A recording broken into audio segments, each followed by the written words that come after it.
فعلا غريبة الناس، غريبة الدنيا دي. معظم الناس بتتكبر عليا، وخاصة صانعي المحتوى الرياضي على التيك توك. يعني للأسف الشديد في بعضهم بيستكبر عليا، اللي عنده 300 ومش عاوز يطلعني، اللي عنده 100 ومش عاوز يطلعني وعجزت، ويعملوا متابعة وفي الآخر يلغي متابعة بعد ما أنا جست. طب إيه الحل؟ أنا زيك. المشكلة إن أنا تفكيري وعندي إنسانية أحسن منك. أنا عندي إنسانية أحسن منك وأشرف منك.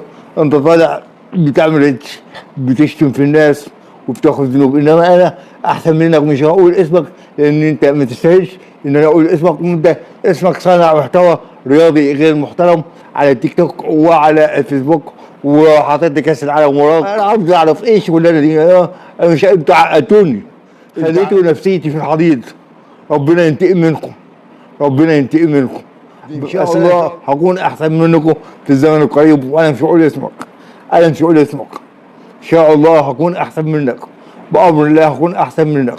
بامر على التيك توك الله يبارك لها صناعي محتوى رياضي محترمين، عندهم انسانيه وزملكاويه واحسن منك، وفي اهلاويه احسن منك. ليه كده؟ ليه كده ما تستكبروش على الناس؟ ليه كده؟ عشان من ذوي الهمم. يلا انت هتيجي عليكم المجتمع مهمشنا برضك. يلا باذن الله هكون اشهر واحد صانع محتوى رياضي من ذوي الهمم، وافتخر على السوشيال ميديا باذن الله. دايما بقول الحمد لله.